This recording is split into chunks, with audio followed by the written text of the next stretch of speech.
जिनकी माँ नहीं होती वो खाने की मेज पर रूठा नहीं करते, और अगर रूठे तो उन्हें कोई मनाता नहीं। जिनकी माँ नहीं होती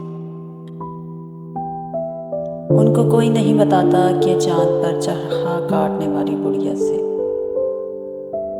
उनका क्या रिश्ता है। जिनकी माँ नहीं होती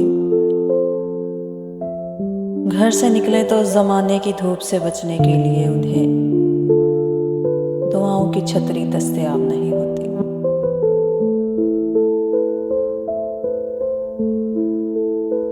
जिनकी माँ नहीं होती उन्हें देर से घर आने पर दरवाज़ा खुला नहीं मिलता।